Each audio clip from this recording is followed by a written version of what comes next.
G'day everyone and welcome to On the Outer. I'm Gus and I'm here with one of my co-hosts, Lemons. Yes, I'm here filling in for Tom today. It's his birthday, so he's out having an absolute ripping time, I'm sure. He's at Moulin Rouge, isn't he? I think that was yesterday. But anyway, he's having a birthday week celebration, I think. Yeah. So yeah, I'm here to fill in with my expert footy knowledge / read the notes that Tom has pre-prepared for me. So yeah, it should be a good show. I'm looking forward to it. Yeah, so for people who are watching, this is going to be a bit of a different show because Lemons, out of 10, what would you say your knowledge of footy is, roughly? Before I started producing the show, about a 1, and now it's at about a 3. Yeah, now it's about a 3. I'm watching games this year, which is that's true. You are watching more footy this year, so that's a big positive. So, yeah, it's going to be a bit interesting. Tom's obviously not here to provide his insightful analysis, but I'm still here to provide my hot takes, which I love to do. We're going to have a quick chat about a few games of footy that Tom's put notes in, Lemons, and you're just sort of going to put those out, and then I'm going to give my thoughts, and we want to have a bit of a chat about how those teams are going as well. We're going to play a little bit of a game. I apologise, Lemons. I was going to do a bit more for it, but I think it'll still be fun, where I'm going to check whether you can even just guess some of the crazy shit that's happened in the AFL over the years. Then we'll finish off with reverse shine a light, and you've got Tom's selection. We don't have to worry about points this week because neither of our players were any good. All right, let's kick off the show though, Lemons. What's the first game that Tom wants us to talk about? So we're looking at Freo versus Carlton, which was a game on Saturday night that Fremantle won 97-62. Really, really sort of solidifying their place as a genuine good team in this competition, I think. The notes we've got. Do you think that, or does Tom think that? That's what I think. That's what I'm starting with my own personal hot takes. Yeah. What I've got here is Tom reckons that Freo have the energy that the other sides, who have improved vastly to go to the middle tier to the contender in a single season, have had. So basically, they've moved up, and it seems like a real legitimate move that's happened as opposed to they made a leap. Outlier. I think that's a fair point, Tom and Lemons. They've gone from a young developing team to a good team, and there is a power to that, I think, where it's the first kind of moment of confidence where you're winning games regularly. That often doesn't necessarily translate to the finals because that's a step up again, but it potentially could see them finishing pretty high on the ladder, which is pretty cool. Yeah, do you think it's teams aren't expecting it, and that's a little bit why they've sort of been able to get these wins? They can't game plan for Freo because they're not really used to seeing what they do. Yeah, I think that's part of it. I think every time, for those people who don't really understand Lemons, the AFL ladder, the way the fixturing is done is that it's split into 6, so top 6, middle 6, bottom 6, and then it's kind of ranked on how hard your draw is on that basis. And with Freo being a middle 6 team last year, they get a bit of an easier draw than what they would if they finished in the finals. So that plays into it. Obviously, as you said, a bit of a surprise. I do actually just think they're good, though. They have a lot of young players who have sort of taken a bit of a step forward. They're doing this all without Nat Fyfe, too, who's one of this generation's best players. So yeah, it should be pretty interesting when he comes back in. Yep.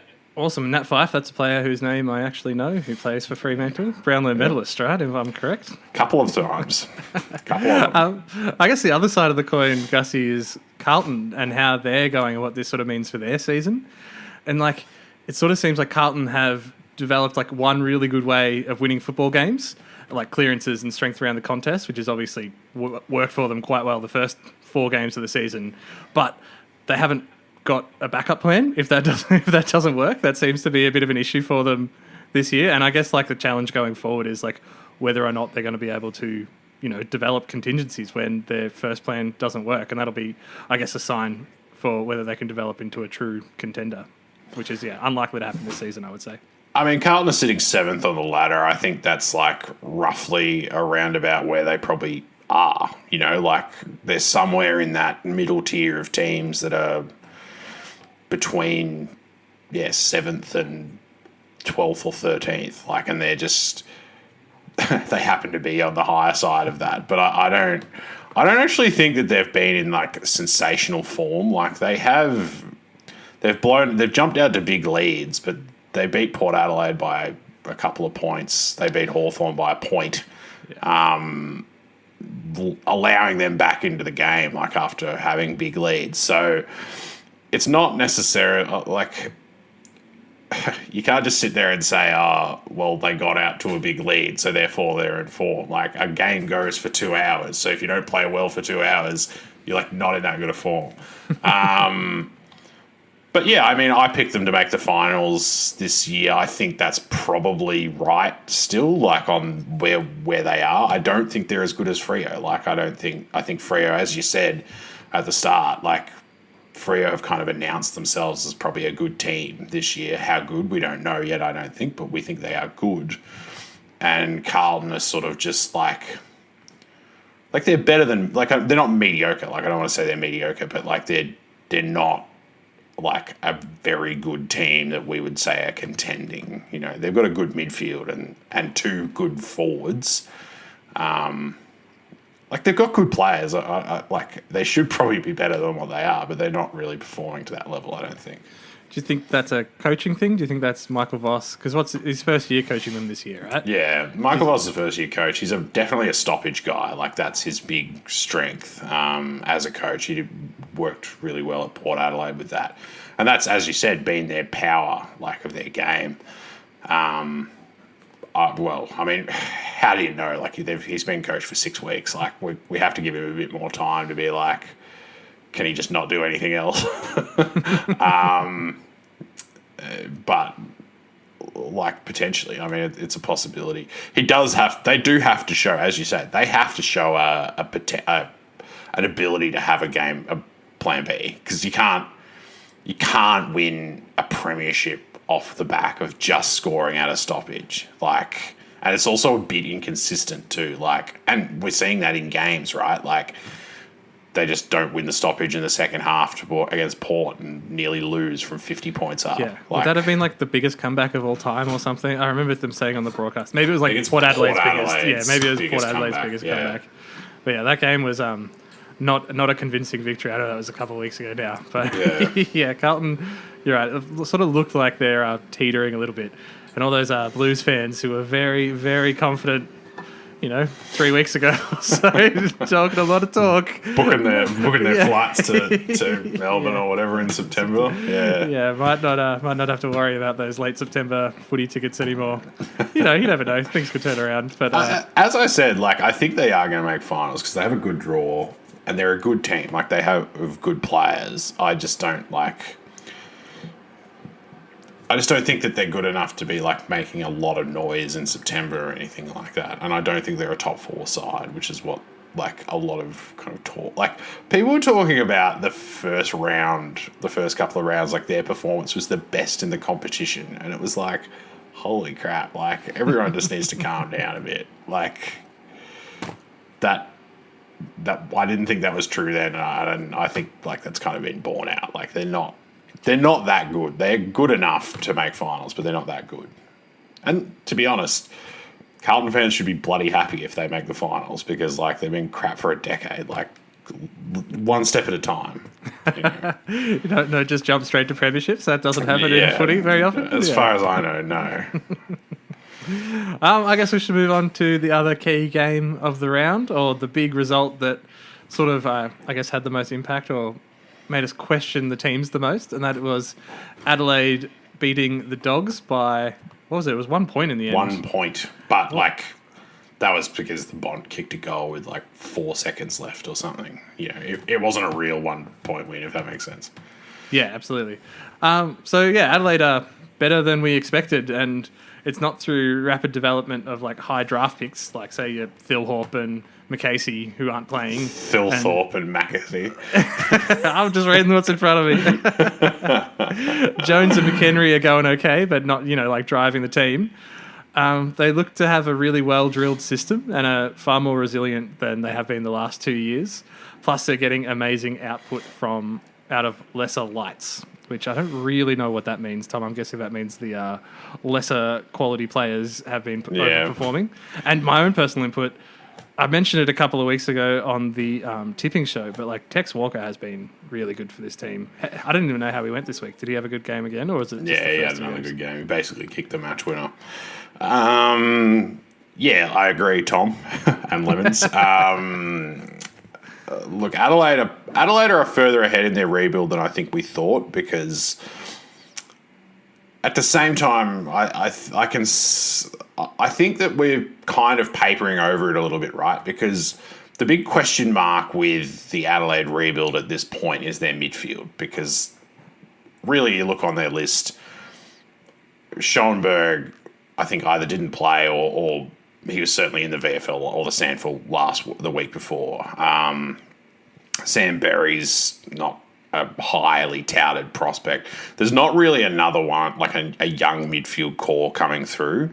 They're really relying on Matt Crouch, Ben Keys, Rory Laird, who are all really, really good players, like great players, but not young players. They're quite young still. And Tex Walker, as you mentioned, he's kicking a lot of goals.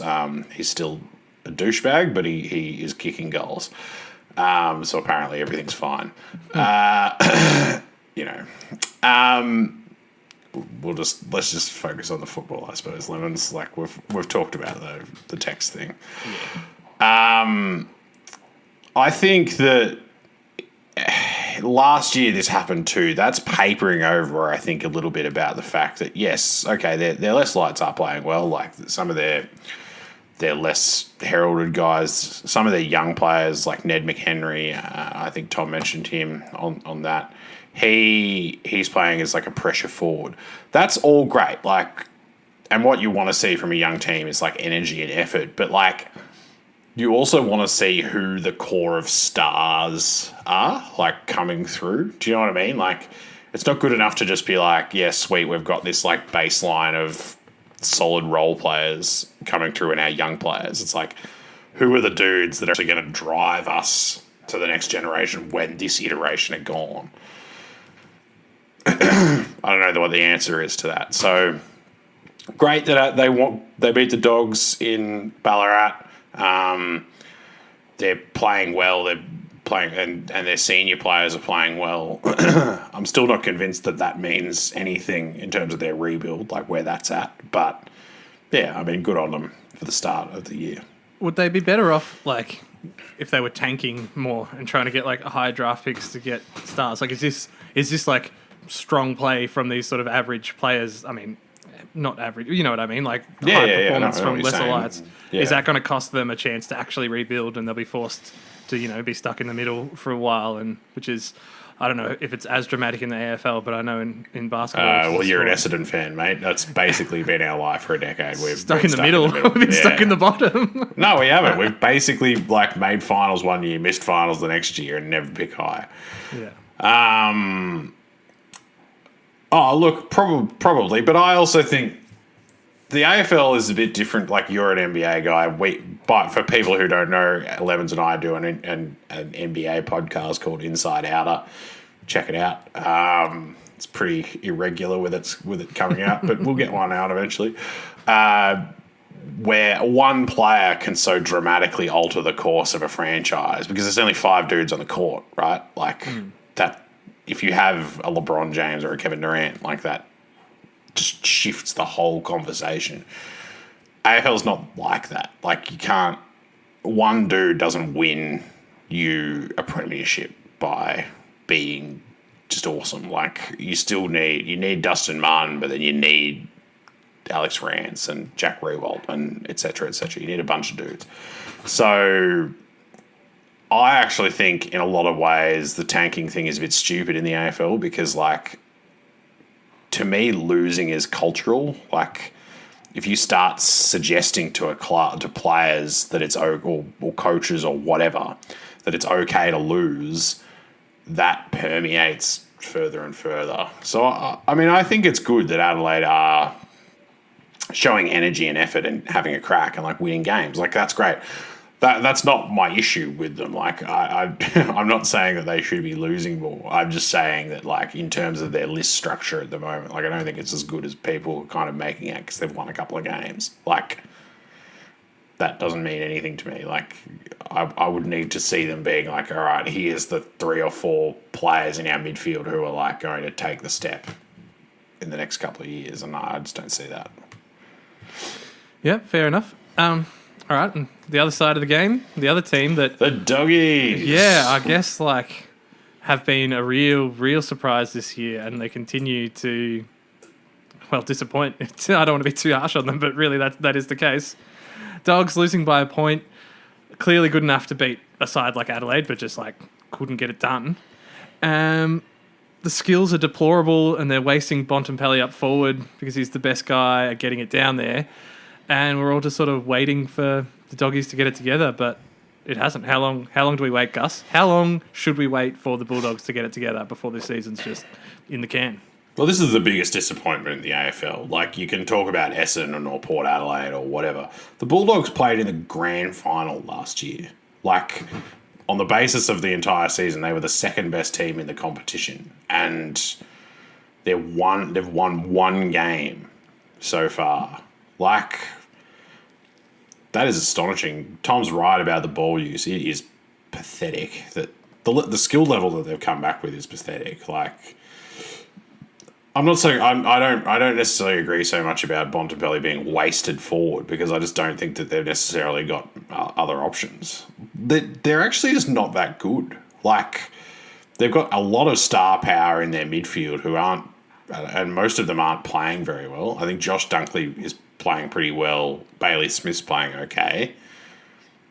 I don't think the others are really damaging you. They've got probably a lot of money invested in their sort of half back line in Bailey Dale and Caleb Daniel, or at least they will when they have to pay them both as free agents at the end of this year.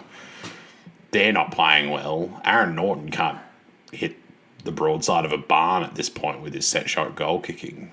It's weird because you just sort of like...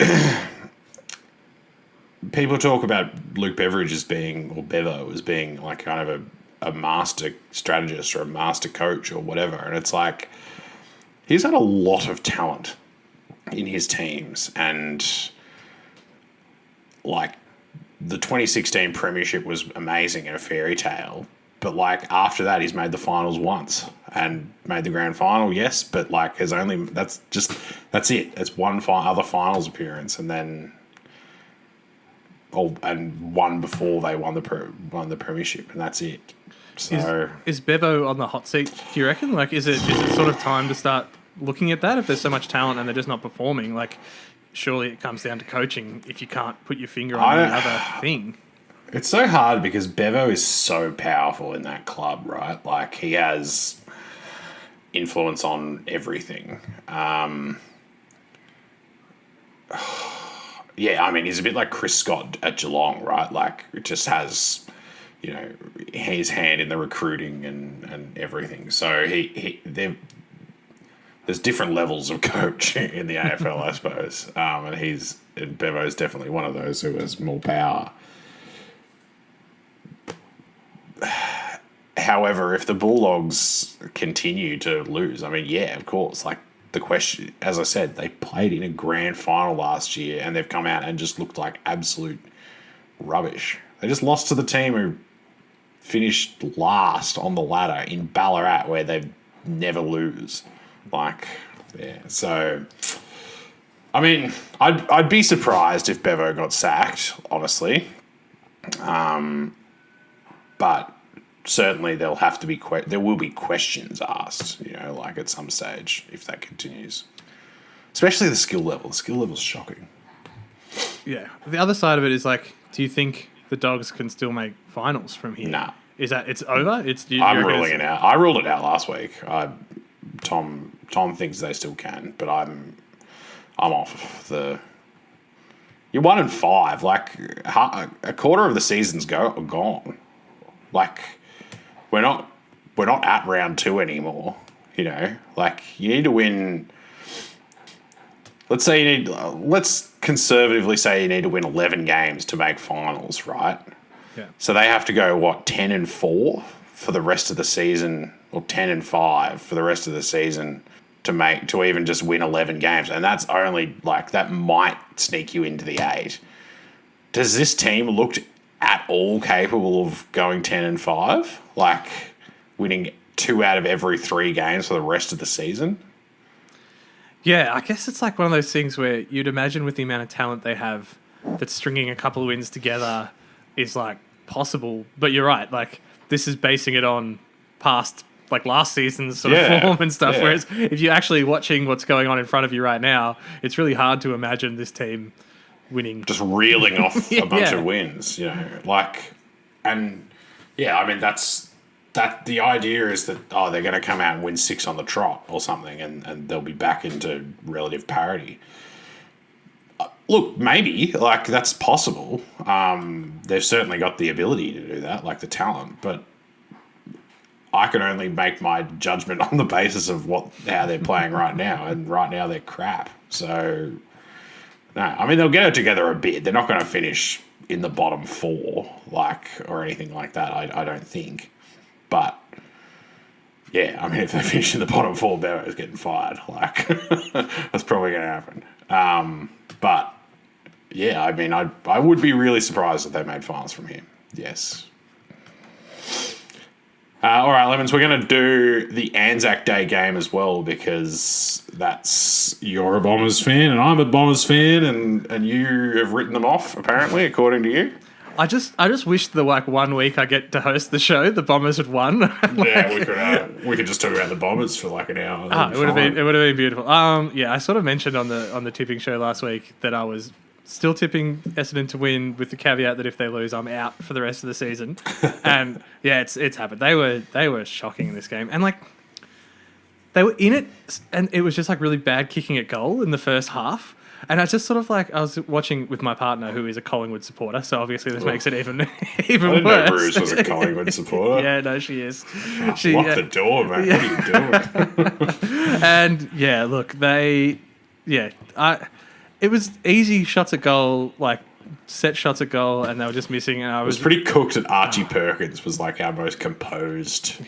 Like at the 20-year-old Archie. Anyway, sorry, go on. And yeah, just watching it, I remember in the first half just being like, this is done. And there were passages of play, and there were like solid periods of play where we like really had the run of the ball, and we looked like the much better team. And it was kind of like, here we go, Bombers, like time to get excited, and then didn't capitalize, and really just really disappointing. And yeah.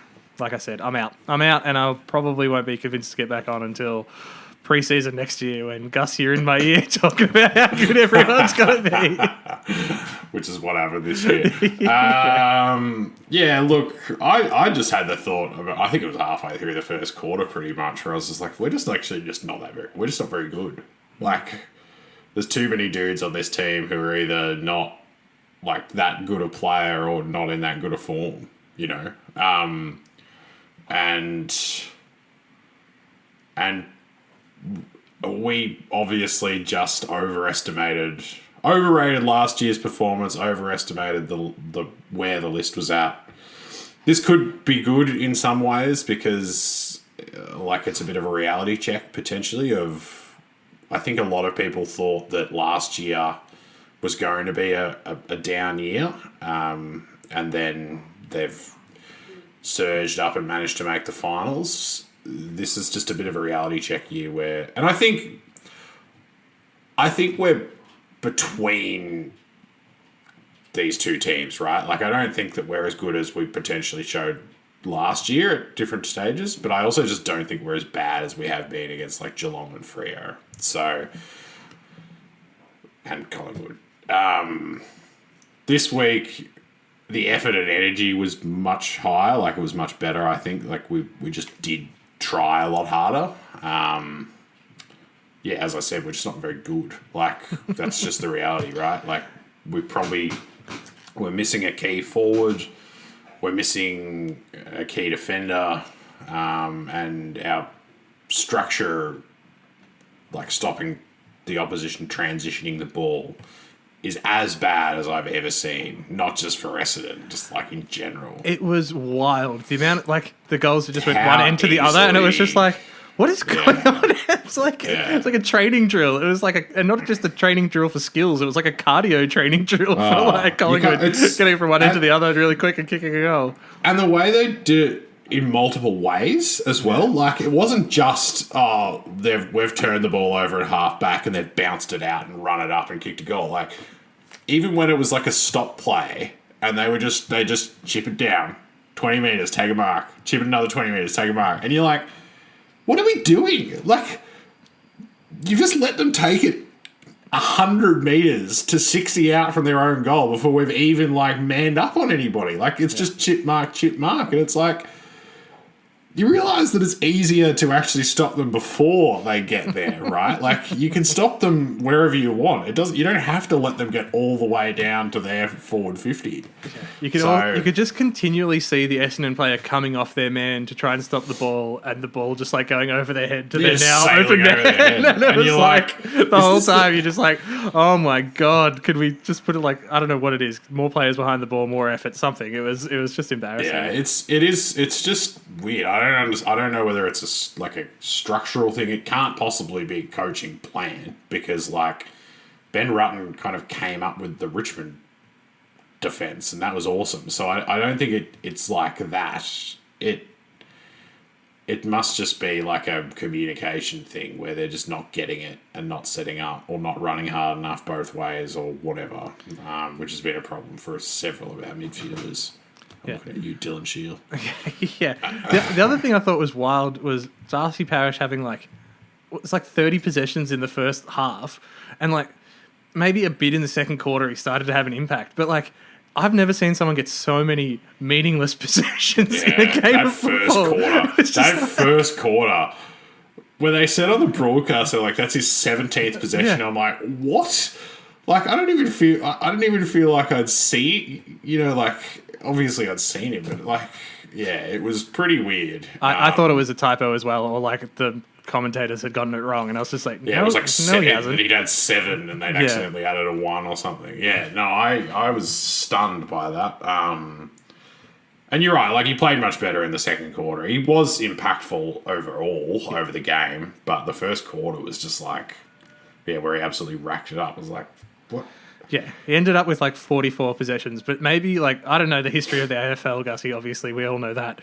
But is that maybe the least effective 44 game possession game? Tom Mitchell's had a fair few in the last couple of years, Lemons. But it was pretty... The first quarter, it was probably the lowest impact 16 touch quarter I've seen in a really long time. I think he had 19 metres gained or something for 16 touches. So, not great. On the positive side, I thought, look, we're not going to talk about Collingwood because who cares? I was just going to say, does this mean Collingwood is good or does it just mean they're not as bad as Essendon? Basically. I don't think they're very good either. To be honest, there was times where I was like, the only reason we're in this game is because Collingwood aren't that fabulous either. This was not a clash of the Titans.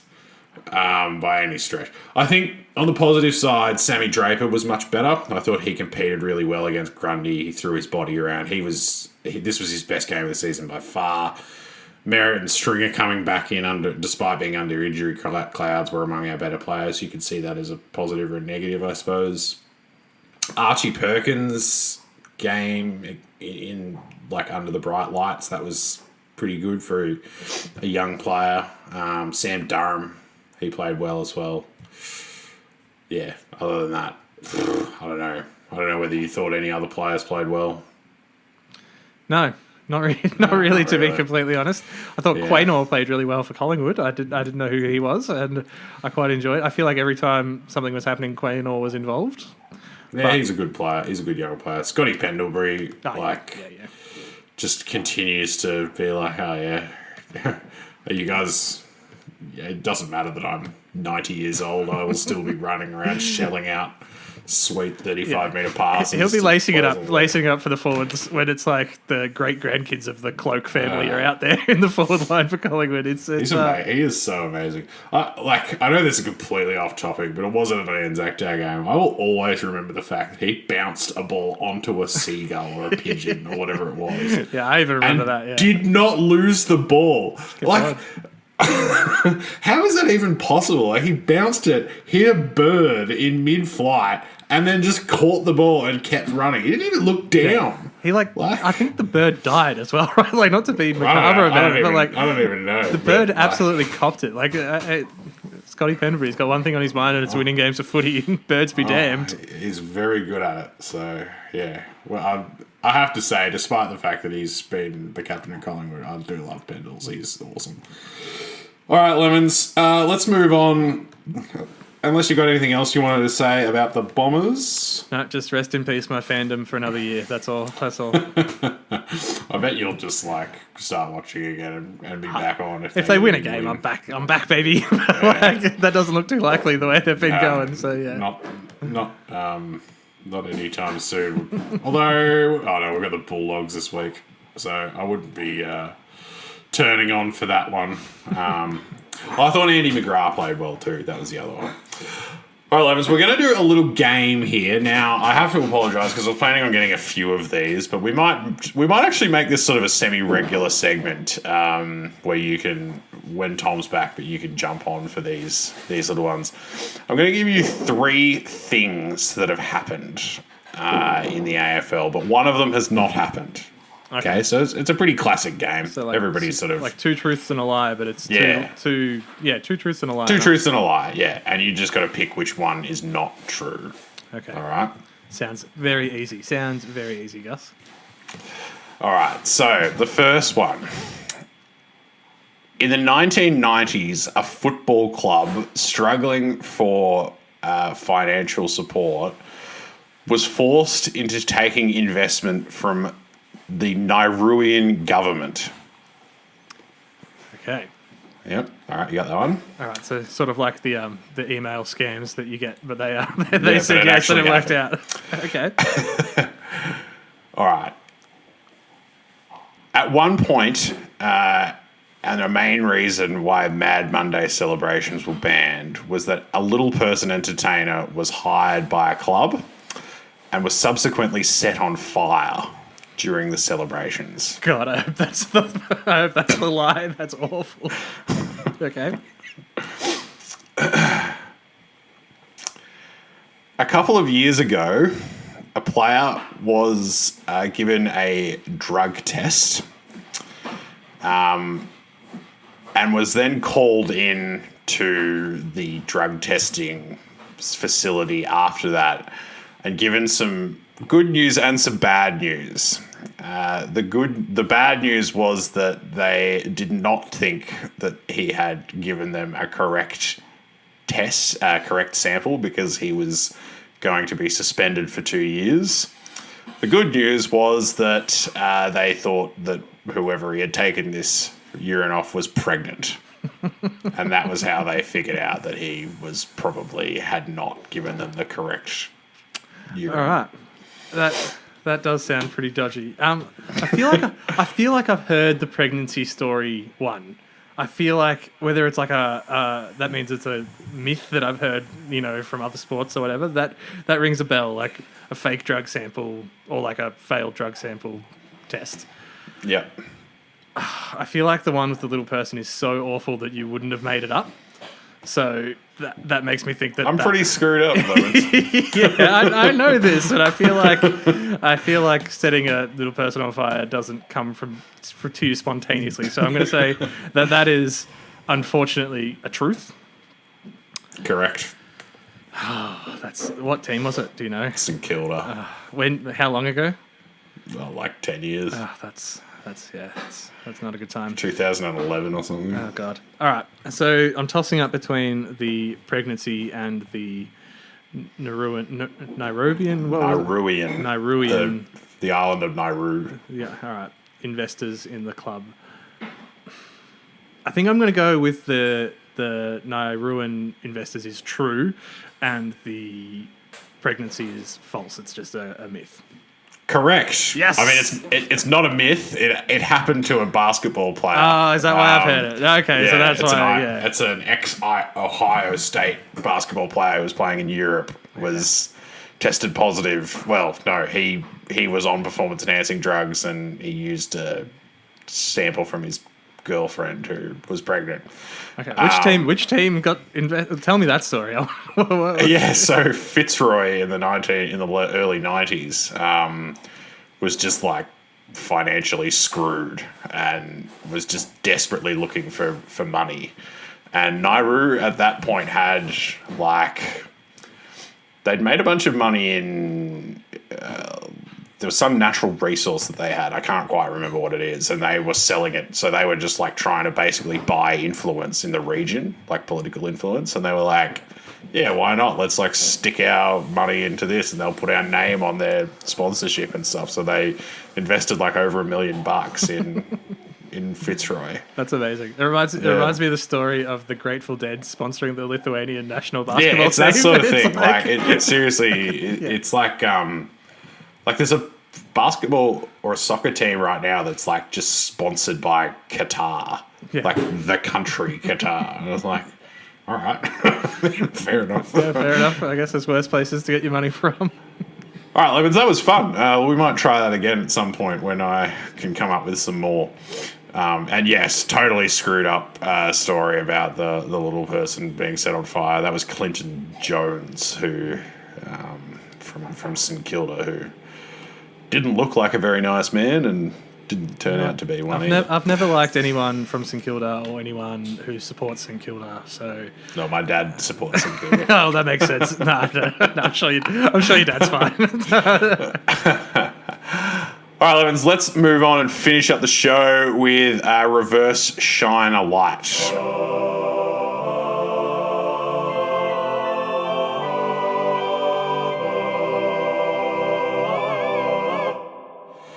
All right, Lemons, we can skip through these pretty quickly because Tom picked Nathan Freddie Kruger, and he had... one tackle and then was off injured for the rest of the game. He dislocated his shoulder, so he's not getting a point. And I had Max Holmes, who had 16 touches and didn't do a whole heap, so he's not getting a point for this week. I believe Tom, though, has sent you one. Yes, so Tom has picked for his Reverse Shine a Light nomination this week. It is Sam Durham. So, Essendon player, drafted in the mid-season draft last year from Richmond's VFL side, I believe. Yep, that's correct. And ever since then, he has been, he's been a good player. He's good. He's a good player. I'm a fan of Sammy Durham. He's one of the few Bombers that have actually had a big crack this year in every game, rather than picking and choosing when they're going to try. Yes. So obviously we've got the doggies this week. So hopefully Sam can have a good game and put some pressure on that Dogs midfield that's been kind of underperforming a bit. So good luck, Tom, on your selection for Reverse Shine a Light. And who have you got this week, Gussie? I am going to take a Brisbane player. I'm going to take Darcy Gardner, who is a sort of mid-sized key defender-y type dude. Doesn't do a lot on the stat sheet, but the Lions are playing Sydney this week, and a big matchup is going to be Gardner versus Isaac Heaney. So I figure if Gardner can, slow down Isaac, then I'll get a point for a defensive performance. Yeah, I've been producing this show all season. I don't really understand how you get a point or not. You just between the two of you, you decide. It's the vibe. Yeah. It's just the vibe, man. Yeah. If the player is in the best, it's an automatic point, but he doesn't have to be in the best to get a point. Yeah, because surely it would matter how bad they are normally, or how Yeah, that's sort of the point. The idea is that they perform significantly above their current form or ability. Could you pick a star player and they just have they kick 10 goals or something. And then you get a point. If you picked Harry Mackay and he kicked his career high, it's just that you would have to get a real good performance out of that player. If you pick Took Miller and he gets 35 touches, you're not getting a point. Yeah, okay, fair enough. Yeah. You just have to, they have to be really, really good.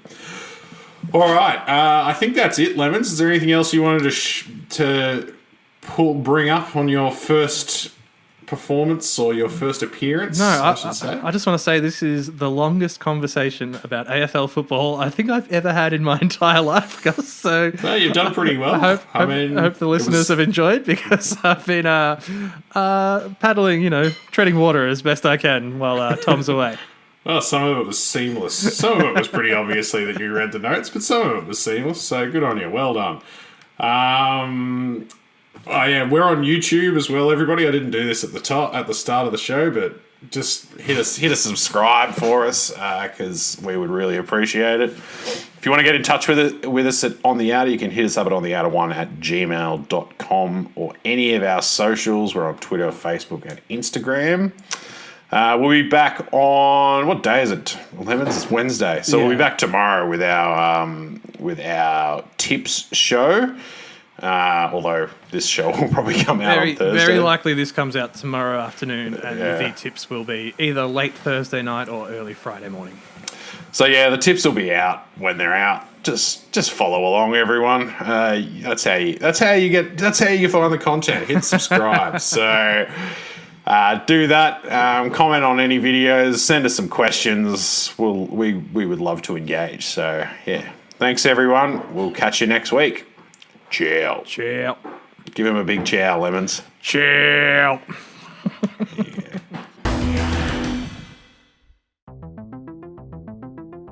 Perplexing football coincidences. Saturday, June 5th, 2004. Round 11.